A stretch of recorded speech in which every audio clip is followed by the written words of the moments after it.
Turn it up. There you go. Getting ready for next weekend. Welcome, Allison, and we're in episode 12. What is this? 12? 1, 2, 12. Oh, you know what that means? Pa que lo goce. I've been doing this for exactly a fourth of a year. Well, not exactly, close.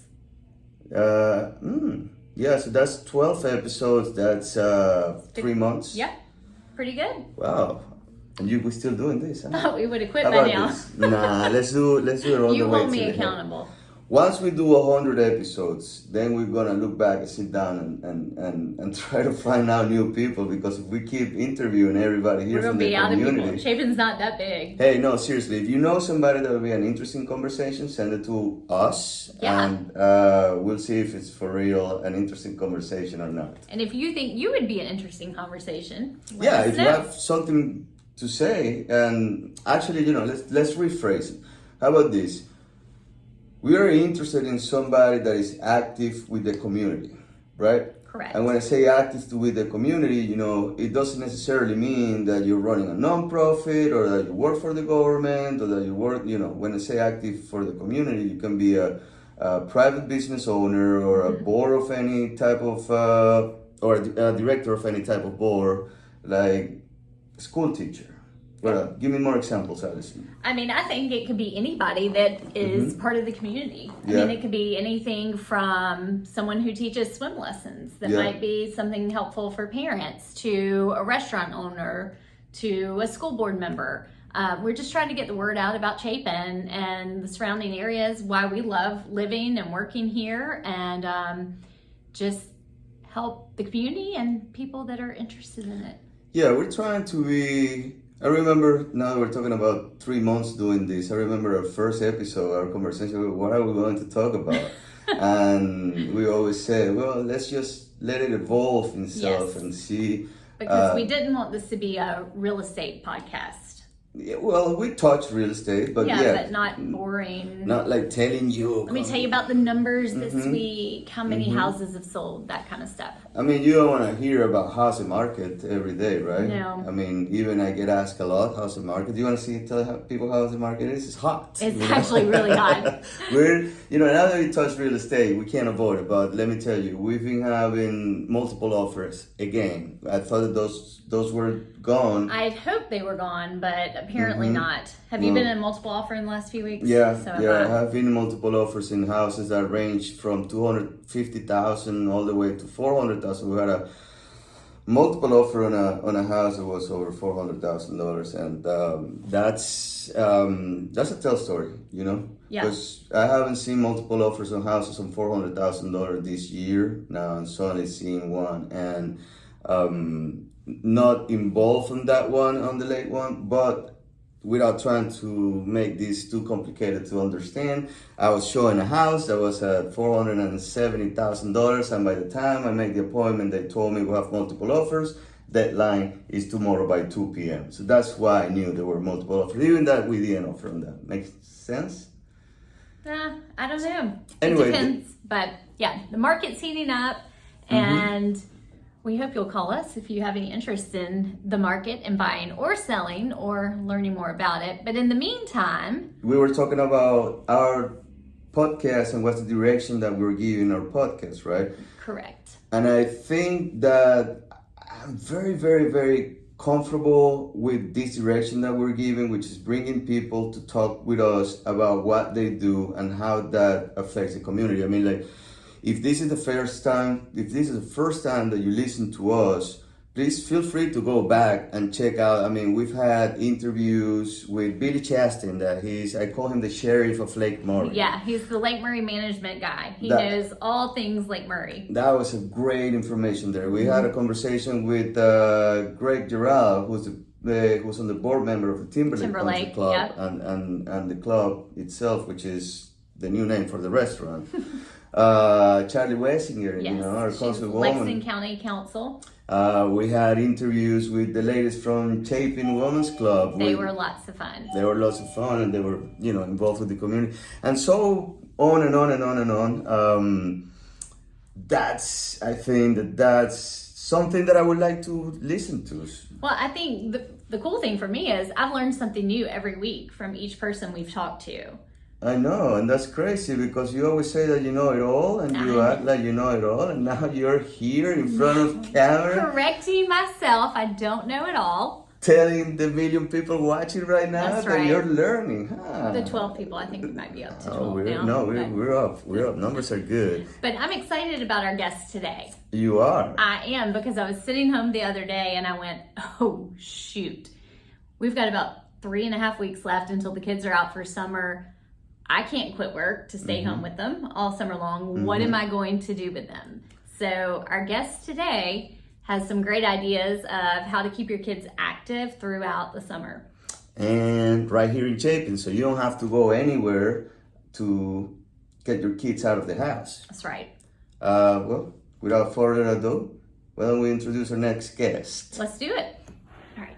All right, Addison, and we are now with Eric Funderburk. Hey, Eric, how are you? Morning, Carlos. Allison, doing well. Thank you. How are y'all? We are good. Thank you for taking the time to talk with us today. My pleasure.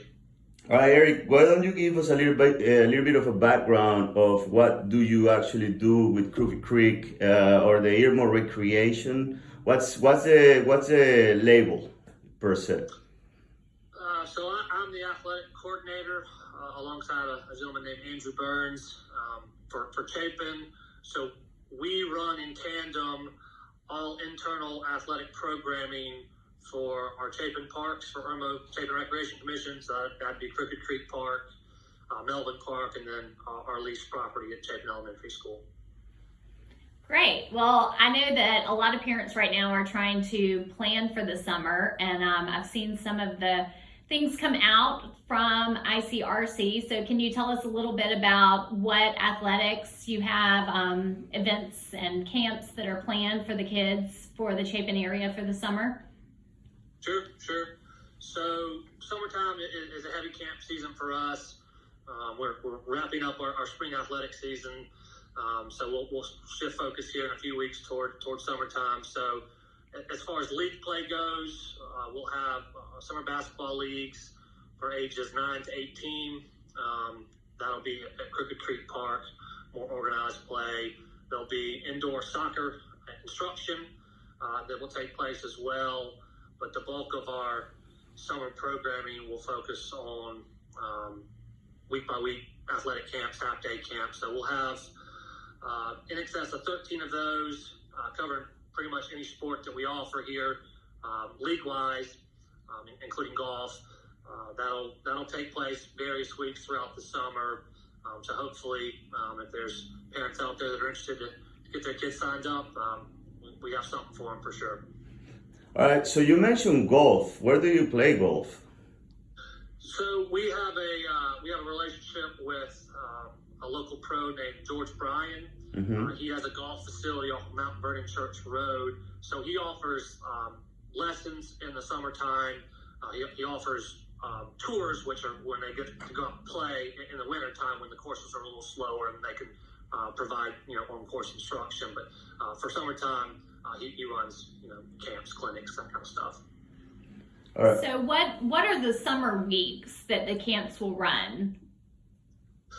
Pretty much once kids get out of school, we'll get up and running. I believe the first week that we offer camps will be June 5th through 8th. So as soon as they're out of school, and for athletics, we'll run typically through the first week of August, but by the time they're going back to school. So any given week, we'll be running 1, 2, 3 athletic camps split up between the various sports.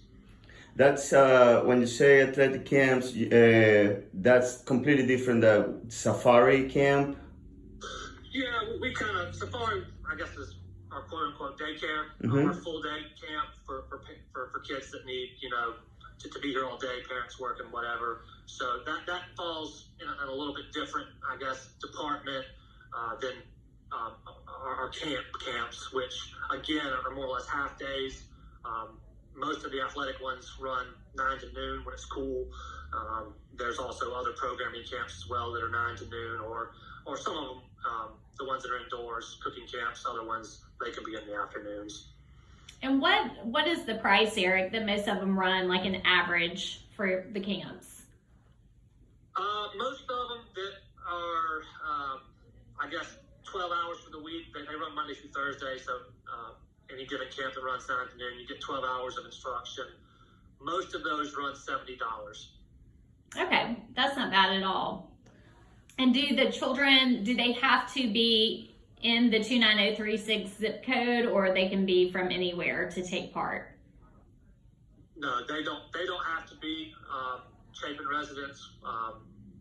We're funded through Lexington County portion of Chapin, but anyone that wants to sign up can register. We understand that there's that little pocket between Chapin and Irmo, our two districts, if you will, the Ballantyne area, that they've got to go someplace. So we welcome those people as well.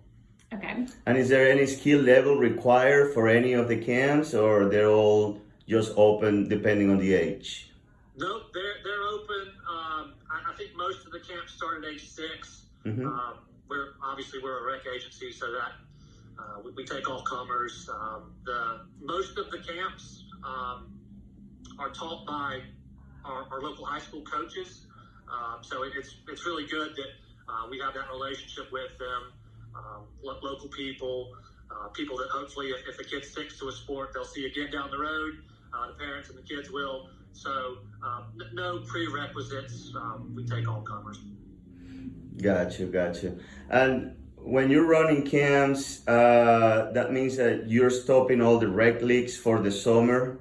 No particular sports on a just you know what I mean? Like the rec leagues are usually run during the spring. Yeah, we'll do summer basketball. It's an opportunity to get kids out of the heat if they want to. Mm-hmm. But for us, obviously, summertime is a big vacation period for parents. So it's tough to tie down families for 2 months at a time with games twice a week if they're here and there. So the camps that we offer on a week-by-week basis offers people an opportunity if they're in town to sign up without having to miss out on stuff if they're taking extended vacations. Yeah, that makes sense. Yeah. So about how many children do y'all serve throughout the summer with these camps on average? It depends on the capacity limits, but per camp we can go up to 100 if the instructor has enough help. So we expect to see probably 800 to 1,000 kids signed up just for athletics programming. Like I said, we have STEM camps, we have art camps, we have other camps that fall outside of athletics specifically that literally fill the building up. Crooked Creek Park has no excess space in summertime based on all the kids that are coming here, which is great. Yeah, absolutely. Eric, do you have a martial arts program of any type right now running? I know we do. I think it's a self-defense class, and I apologize if I misspeak. Mm-hmm. It kind of falls outside of my direct purview. But I know that there's talks to get a consistent martial arts. I don't know if it's Taekwondo, Tang Soo Do. I know we offer a self-defense course, but I think there's eyes to get a recurring program in that field. Yeah. Okay. What about swimming? We don't have a pool. That's a great question. There's a big pool in everyone's backyard, Lake Murray. We don't own a pool. We have a splash pad here at Melvin Park, which we take our camp kids, our safari kids to. But right now, there's no pool in our I guess portfolio of facilities here. So when it's not summertime and you have regular sports going on during the school year, what are the rec sports that are offered at Crooked Creek? Yep. So I guess shifting towards fall, we'll do flag football, we'll do tackle football. Soccer is obviously very big. Girls and boys lacrosse, cross country, more golf lessons. Careful, I gotta not forget anybody. We're gonna try to run volleyball clinics. So we'll offer volleyball.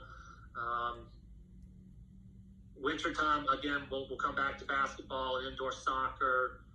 Spring is baseball, softball, soccer once more, girls and boys lacrosse once more, track and field. We offer tennis as lessons. There's no league play with that, but we do have a tennis pro that offers instruction here at our courts at Melvin Park. So there's a little bit of everything. Don't forget, I'm a little bit heartbroken. You forgot about our softball league. I was going to sidebar that. We do offer adult softball. Mm-hmm. Yeah, we don't forget the adults. So adult softball here in Chapin. We do offer adult basketball in Irmo as well. So yeah, definitely if you want to relive the glory days or continue the glory days for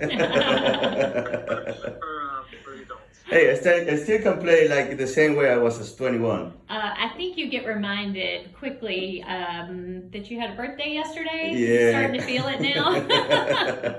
Yeah, definitely not the same. So for adults, basically you have basketball, you have tennis. Do you have a tennis league right now for adults? We're both basically a host facility. Mm-hmm. Have teams that play out of Melvin Park. Those leagues are run in conjunction with LATA, which is the Lexington Area Tennis Association, which is an arm of the USTA. So we don't form the teams. They come to us kind of like they do in adult softball, but they just basically, the captains will come to us and say, hey, can we play out of Melvin Park? We have a Thursday night matches, and we're like, sure, we have space, and that's kind of how that works. So how many courts do y'all have there? I know the ones that were at Crooked Creek were taken over for parking. Is that right? Yep. Yeah, they were kind of at the end of their life cycle. They had some electrical issues. They needed to be resurfaced. So as part of our master plan, going way back, 15 years ago, Chapin wanted more tennis courts. So we built them at Melvin Park and ran them kind of simultaneously. And Melvin's courts were always designed to be pay to play. So towards the end of Crooked Creek's courts, they were just in general disrepair. And as Chapin has grown, Crooked Creek dates to 1994. So, I'm sure y'all can attest to this being in your line of business. Chapin's growing. And looks like in 1994. So with that comes, infrastructure issues at the park, and we just ran out of space to park people. So having the courts over at Melvin Park not being utilized, we decided to kind of repurpose the tennis courts at Crooked Creek into parking, and Melvin's courts are able to be expanded. We have space over here, should demand grow to add on. But as of right now, there are 8 tennis courts. 2 of those tennis courts are specific for pickleball right now. So we have 4 pickleball courts on 2 tennis courts, but 6 tennis courts and I guess 2 tennis courts for pickleball. That's what I was going to ask, if you had any designated for pickleball, because I know it's become kind of the hot sport for adults right now. Yeah. There's semi-permanent nets on the tennis courts for pickleball. We don't have any plans to take them off, so we have pickleball designated courts over here. Yeah. Have you ever played pickleball, Carlos? Yeah, I played pickleball. I played pickleball a couple times. My dad's actually really good. He kicks my butt every time we play together. And I don't practice as much as he does, So, but he's in pretty good shape. And talking about your courts and your fields, I think that I would like to give a shout out to your maintenance crew on the fields. We use your fields a lot. I play adult softball. I coach a baseball team for the kids too, and we use your fields quite often. And any other weekend that we're free and we can get a couple hours, we go and jump in your field. So tell us a little bit about your staff. I know that they're very dedicated because, man, your fields are always in good shape. They really are, and I know that it's not easy to keep the grass and the dirt and all the stuff that you guys do on a daily basis. Yeah, Yeah, so funny you mentioned it. I'm over here, and we're actually top dressing our football field over here at Melvin Park. We just wrapped up our soccer league that takes place over here on our football field, and they're out there getting it ready for the summertime, which is kind of when we're off the field programmatically. It's when we can get out there and kind of rehab them from all the use over the spring. So we got designated maintenance staff that is headquartered over here at Melvin Park. They also have a shop over at Crooked Creek. Golly, there's got to be at least 6, maybe 7 full-timers. So when the weather's nice, when the grass is green, they're out there weed eating, cutting grass, fertilizing, you name it. They stay busy, and our maintenance supervisor has been here 28 years, so he knows this place like the back of his hand. Any buried irrigation lines, anything that is not visible to the naked eye, he knows where things go, knows electrical boxes. They take pride in what they do. Obviously, from a safety aspect, we've got 4-year-olds out there. Mm-hmm. Any holes or anything that is out there, we want to fix. But more so, obviously, the facilities are the window to our organization. So we want to kind of, as much as we can, put our best foot forward in that respect. Well, for somebody that has seen a ton of fields out there, and I know that baseball fields are hard because you have that mix between dirt and grass and lines and holes and people playing with cleats and all this stuff. They are doing an amazing job. They really are. And it's kind of a thankless job too, because if the field is fine, nobody comes and knock on your door and say, hey, your field was pretty today, thank you so much. But if the field is not in good shape, there you go, and you're going to listen to it. Yeah, it's something that, a little goes a long way. Mm-hmm. Not in season, they're out there because, the grass will creep onto the infield, so they gotta get a sod cutter out there and cut it. They gotta mix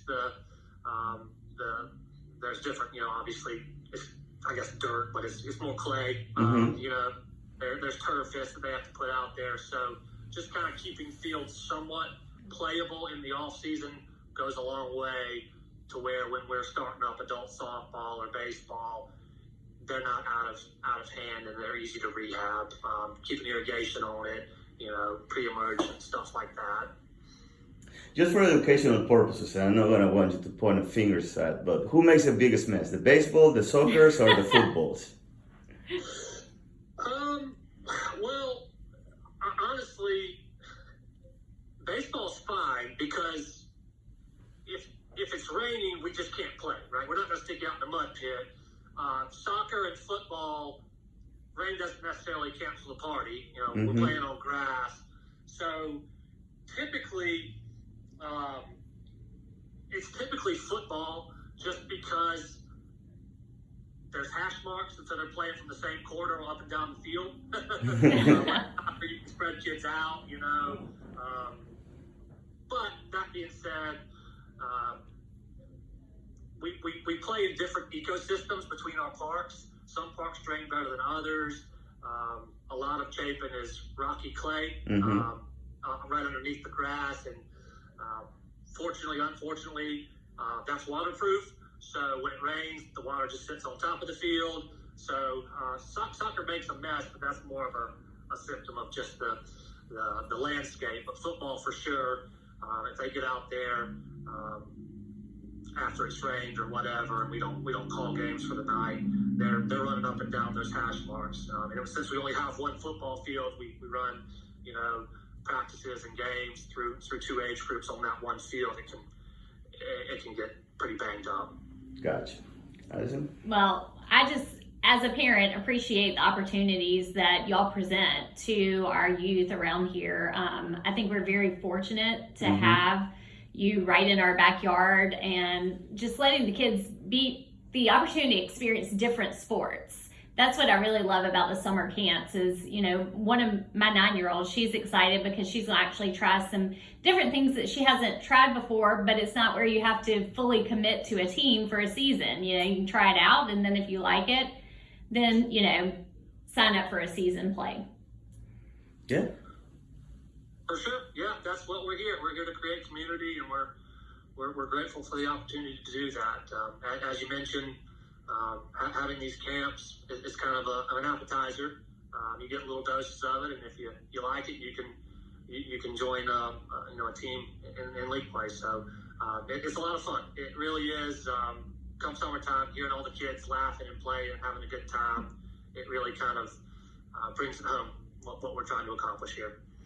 Awesome. Well, Eric, again, you know, you're doing a terrific job in there, managing those parks, managing all the people, yes. The facilities, the fields. There's a lot of juggling going on in there. Mm-hmm. If somebody wants to know a little bit more about the programs, where would you send them?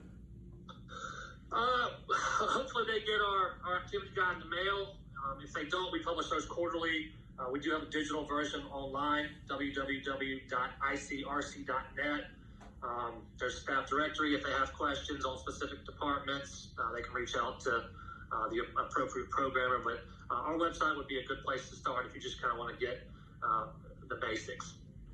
That Beautiful. Sounds good. Well, thank you so much. Thank you so much, Eric, for your time. We appreciate it. We know that you're a busy man, so taking those minutes with us to tell a little bit about your story and about what you do and what you're going to offer in the summer. I think it's really good. Appreciate it. Yes, much appreciated. I appreciate the opportunity for y'all bringing me on board. Thank you so much. All right. Talk to you later, Take Eric. care. I'll have a good day. Take care. You Bye. too. Well, I thoroughly enjoyed talking to Eric. That was great information for parents for the summer. I just think we are so fortunate to have that right in our backyard. Yeah, and Eric is great, man. He's very responsive. Like I told him, I really meant it. Like the shape of those fields, the different personalities that he has to deal with. And like I told you, I've been a coach, so I know how parents can be. Mm-hmm. They can be a little bit difficult. They're different. They can be very helpful too, you know. Right. But they're very particular, you know. So for him to be handling and juggling all that while maintaining the fields and maintaining the park the way it is, I think that is a phenomenal job that these guys are doing. Yes, absolutely. And talking about Crooked Creek, I got a story for you, everybody, not just for you. I bet it's about baseball, if I had my guess. Actually, it started as soccer. You know, when I moved down here, Damon, my son, he wasn't playing baseball. He was a 3-year-old and he wanted to play. He liked to play soccer. Well, I guess for him it's easy. You know, just kick the ball and follow the ball. Yeah. And we had a blast. He started to play soccer in New York. And when we came to Chapin for the first time to scout the area and to look at at what was all that about Chapin, we drove by Melvin Park. Melvin Park wasn't even built. Yeah. We drove by Crooked Creek, and I was just in awe. I'm telling you. Really? Like, all yes, the fields, it was all the greens. all the fields, all the greens, the grass. It was July, so it was at the top of the season, of the beautiful season. And just the amount of fields and the quality of the fields, I was just like, this is the place. Yeah. This is where he's going to be raised. And we moved in December the next year. We signed him up for his first soccer. It was a soccer league, and since then we've been part of Crooked Creek for 8 years, 10 years. No, actually 9 years. We're gonna be our 10th year. Yeah, they offer so many opportunities. My girls have taken part in the theater classes that they've offered. They've also done some rec sports. They did summer safari one year, and then they'll be doing some of the sports camps this summer. So it's a great thing to have. That is awesome. My son has been on safari also for the last 7 years too. Safari is a camp that we were talking about that is more kind of like a daycare. Yeah, it's a full day for parents at work. Tiffany Dinsmore was running that. She's with the Chapin Theater now. Correct. Yep. And it was just a great experience. It was everything that you want if that makes child. sense. Yeah, you know? absolutely. They keep him busy. You know, it's not perfect, but it's almost. It was almost perfect. You know, the staff was always smiling. They were always happy. Man, I'm gonna miss those days.